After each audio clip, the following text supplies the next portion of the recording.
Welcome, fellow bookworms, to Tibra's Den. My name is Whitney, and today I have a 25 Days of Bookmas update for you guys. I read the first two books in the Otherland series, which is City of Golden Shadow and River of Blue Fire by Tad Williams. So these ones were pretty low on the list. I didn't really expect to enjoy these, but I actually ended up loving them, and I'll talk about that in just a second. I'll kind of go over the premise of the book, I'll go over my CAWPILE rating for each, and then I'll talk a little bit more in depth about what I loved, what I didn't love, and yeah, just talk about these amazing books. Before I do though, of course, if you could give this video a like, it really does help out the channel, and then don't forget to subscribe and hit the bell notification so you don't miss out on a thing. But let's talk about these books. So I didn't really read the synopsis for City of Golden Shadow. My husband and sister-in-law had picked out River of Blue Fire, which is the second one in the book. And so I read the synopsis for this, and it basically is you have like this secret brotherhood called the Grail Brotherhood, and they've created this virtual reality kind of other dimension that is very secretive and hard to get into. And so that's all I knew going in. And I bought this book because I knew it sounded more complex. And for the world building and everything, I wanted to start at the beginning. And I'm really glad I did that because I didn't do any prior research or anything about the series. But this series is definitely one you need to start at the beginning, and it's really one you need to read kind of back to back. That is one of the biggest critiques I noticed as I was, on Goodreads and such, is that people were upset because it kind of the first book kind of leaves you on a cliffhanger, and then like the second book it just jumps right in where the first book took off or ended, and so there's really no, like, if you're starting with the second book, there's no kind of basic synopsis to catch you up at all, which the author in the second book does address that. He said he got a lot of letters, people didn't like that, but really this is like one long book that he's just cut down to 4 separate books. So it really is meant to be read all together. Which completely makes sense to me.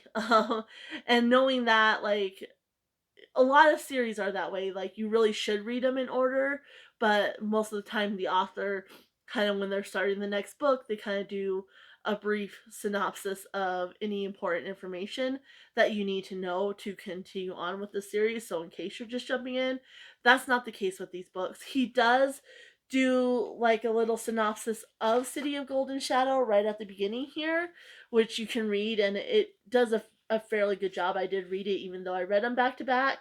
Like I said, he does kind of address that people didn't like that aspect of the book, but like I said, it works that way for the series based on the 2 books I've read so far and where it ended on River of Blue Fire. I know, like, going into the next one, it's just gonna pick right up on the story itself. So, but that was a critique people had, and I understand why. But at the same time, it is a series, and series are meant to read together, and this one is just one that you really need to do that with. And he's not wasting time. Like, they're dense books. The first one was 800 pages. The second one was almost 700. The last one's almost 1,000 pages, and I got the hardcover. So yeah, it's really just kind of, like I said, meant to just be read all at once. It's one big long continuous story just broken up into 4 separate books. So keep that in mind if you are interested in starting it. I'm going to go over my CAWPILE rating. I think I want to do them together, just kind of to compare the two. So I'll put one over here and one over here. But if you're interested in the CAWPILE rating, it basically breaks the books down into 7 different components, and then you add those together. You can average those out to star ratings. So yeah, let's go ahead and jump right in.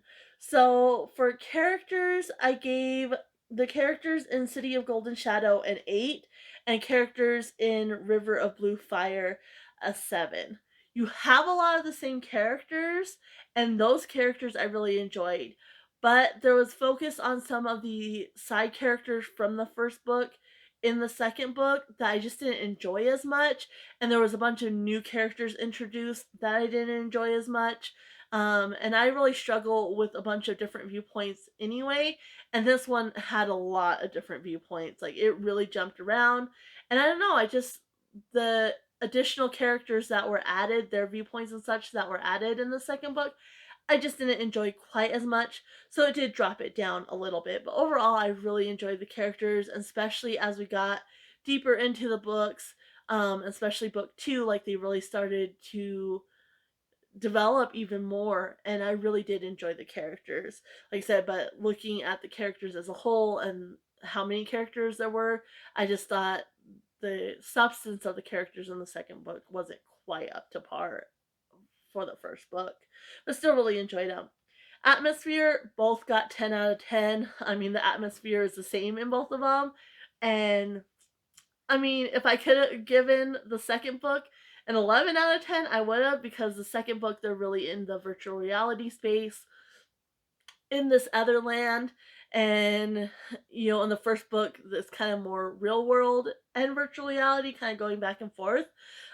So if I had that foresight, I might have given the first book a 9 for atmosphere, but I really enjoyed the atmosphere in both. Like I said, I just enjoyed the atmosphere in the second one slightly more because they are in that virtual reality environment, and I really enjoyed that. Writing, for the first one, City of Golden Shadow, I gave a 10. For River of Blue Fire, I only gave a 9. Again, I think just the characters that were added, and there was kind of the section that I didn't know why it was necessary to be there. I know it's building up to something important going forward, I hope anyway. But at this point, it just was added stuff that was distracting me, and so I kept looking ahead a little bit to see how many pages I had left, which I didn't do that with the first book. And so writing, I did drop down just a little bit for the second book, but I mean, it's the second book in a series and it's a long series, so there's kind of a lot that he's building there. So I don't think it's going to be as good as like the first or the last one. Um, but yeah, those are the scores I gave there. Plot, for the first one, I gave an 8. For the second one, I gave a 7. Again, I just thought the first one, it was really intriguing. It was really like pulling you in and wondering, where the second one, it was just kind of a lot of like chaos and like they get separated and it's just a lot happening in it. So there's not a clear direction to the plot in relation to specifically the second book.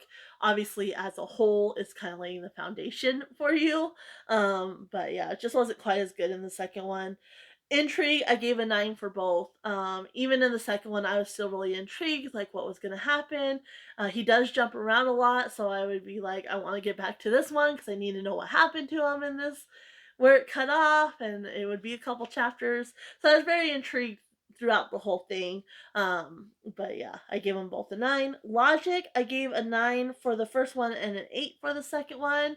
The second one, again, there was just like that section where I didn't really understand why he was adding that, like what it adds to the story at this point.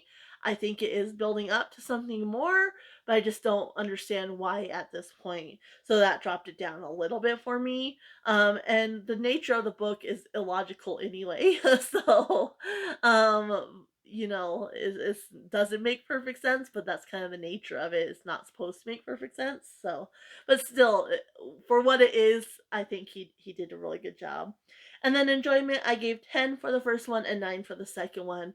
Again, the second one is just kind of chaotic and there's no clear plot line for that one. And so I didn't enjoy it quite as much as I did the first one, and those sections that kind of took away from the characters that I was enjoying. Just wasn't a fan of that as much, but still 9's a solid score for sure. So the average rating for the first one was 9.14, which is a 5-star rating, and then the average rating for the second one was 8.42, which is a 4-star rating. Honestly, if I wasn't doing the CAWPILE, I'd probably give them both 5 stars. But noticing those little difference and really breaking it down that way, it's just not quite as good. But for the series as a whole so far, definitely a 5-star. And I did get the other 2 books. If you saw my April wrap up, my May TBR, I am going to start those ones because I enjoy these ones so much. I don't want to wait. I want to know what happens to these characters. And so I am going to be continuing on. I'm not going to be reading them straight through though, like I did these 2, which I think is going to be better in the long run, except I know I'm going to be wanting to know what happens as well. Um so yeah, but I'm going to be trying to read a couple chapters each day and just continue on with the series. Like I said, the last one's almost 1,000 pages, and the other one I think is at least 800 pages like the first one was. If not a little bit more. It seems like it's a little bit thicker. So I don't have those 2 on hand. I already set them out by my reading chair, but yeah, I'm really excited to continue the series. So, like I said, the premise of it is you have a secret brotherhood called the Grail Brotherhood, and they created this virtual reality dimension, but it's very, very lifelike. And the characters end up getting trapped. There's something happening with the children of the real world that is in connection to this secret brotherhood society dimension thing.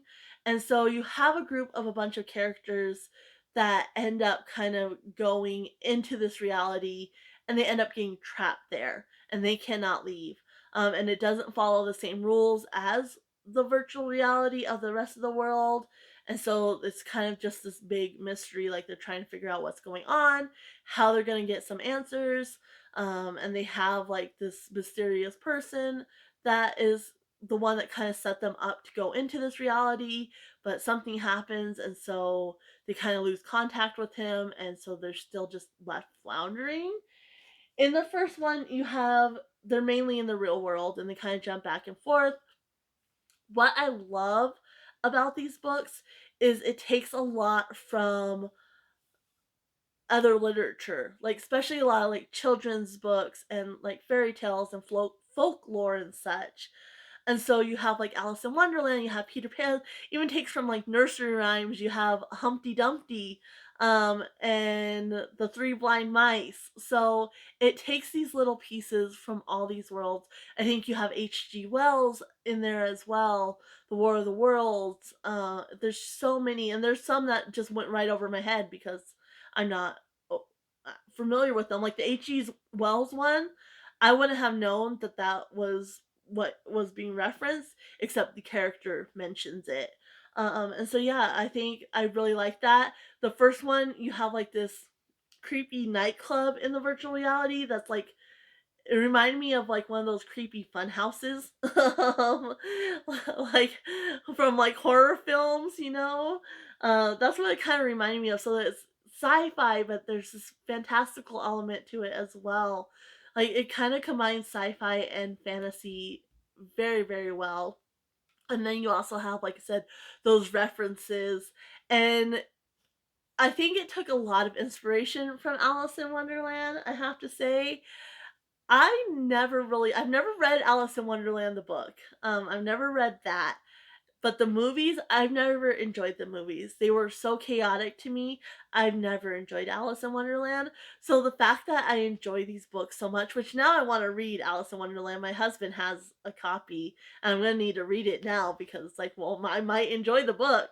But yeah, it's so fantastical, and you have these worlds that are built, and I mean, I really enjoyed the first one, and going into virtual reality and such, but you still have the real world element, but you also have, so you have a bunch of different characters. You have Rini and Zabu, and Zabu is a bushman, and so he brings in a lot of like folklore to the books as well. And so he tells these folklore stories to Rini, and compares them, you know, to whatever situation's going on. So you have that folklore aspect as well. And then you have like this found family, and with this chaotic, there's so many viewpoints and it jumps all around, from chapter to chapter. You're in different settings and different viewpoints and such. I normally don't enjoy those. Like, everything about these books are typically things I hate, and I ended up loving them, and that to me just goes to show how well written they really are. The fact that I'm not only enjoying them, but I'm able to follow along with things that I normally struggle with, like different viewpoints and jumping around from different chapters and different stories and such.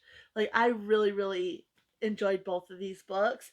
And like I said, I cannot wait to get my hands on the next two. I didn't have them, and we went shopping the day I'm filming this. We went shopping, and that was one of my main goals, is to find these books. And unfortunately, I was able to, because I don't want to stop the story. It was that good. But yeah, you have so many characters, and the I'll start with the first one because it actually lists the characters that you're kind of dealing with.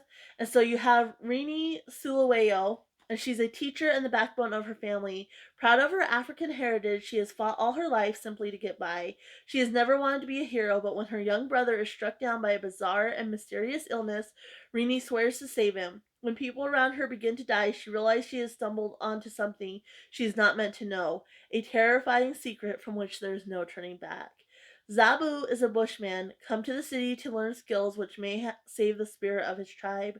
With the heart of a poet and the soul of a shaman, he will journey with Rini on this quest into the very heart of darkness.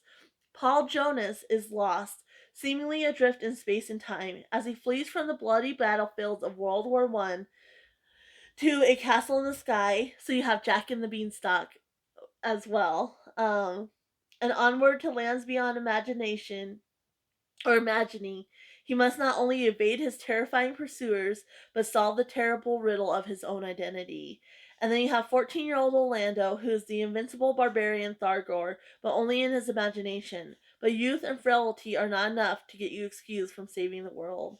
And Mr. Sellers, a strange old man on a military base, a prisoner of both the government and his own body, may be the greatest mystery of all. Is he part of the Grail Brotherhood? Does he oppose them? Or as he sits like a spider at the center of a vast web, does he have ambitions of his own? The answers will only be found in Otherland. So those are kind of the start of the main characters, but there's so many other characters, especially once you get into the second book. There's like a whole new group that kind of comes together. I will say the second book kind of gave me some anxiety because not only do you have all these different viewpoints now, the group gets separated. And I hate in stories when the group gets separated. Like, then I'm just worried the whole time, are they going to find each other again? And so that always gives me a little bit of anxiety. But like each section was so, like each of the worlds, I mean, it's just the imagination. And I know he took some from like previous stories and such, but there's some it's like, how did you even come up with this? There's one I'm not entirely sure if maybe Indian in the cupboard vibes, or VeggieTale vibes, or I don't know where he got it from, but it's like this whole kitchen virtual reality. You have vegetables and like this Native American that's from like a matchbox, but they come to life, and that was just so outrageous and over the top. Again, I normally wouldn't enjoy it, but because it's virtual reality, it's like it made sense. It was logical to me because like it's virtual reality, you can create whatever you want. And so yeah, I don't know, I just absolutely loved it, even though the typical things that are in these books are things I don't enjoy. I don't enjoy sci-fi. I don't enjoy virtual reality. I don't enjoy multiple viewpoints and multiple stories in one. And it's stories within a story. And then you also have further stories like when Zabu's telling his folklore stories, and such. So, I mean, just absolutely, you have Wizard of Oz in there. It's really amazing. And then you have like this murder mystery element to it, and it's mainly in the second book, which is one of the things I didn't like. Like I said, that's the one that I'm kind of like, why is this here? Which I think I know why, but I still, it's not building up enough that I understand fully why. Um, and so yeah, you have kind of that element as well. Uh, and you have like this kids show, and then you have this lawyer that's investigating, and it's they're really good books. Even if you don't typically like sci-fi and such, I think this author in particular is a good one to give a chance. And like I said, as thick as these books are, I definitely think they're worth it. But keep in mind, I mean, you can start with the first one, and then if you don't like it, obviously don't continue. But do keep in mind that these books are meant to be read all together. Like, it is one long story just cut off, and that way he could, make the books a little bit more manageable. Um, but yeah, I think they're definitely worth it. Uh, I really don't have that much bad to say. Like I said, the only thing is kind of that murder mystery element that was added in there, and there's kind of this thriller element to it, but I definitely think it's worth it. I'm going to be continuing the next two in the series.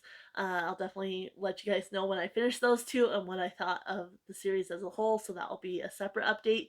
Probably a couple months down the line. Like I said, I'm not going to rush through the next two like I did these two. I'm going to take my time with it, but I'm definitely going to continue it.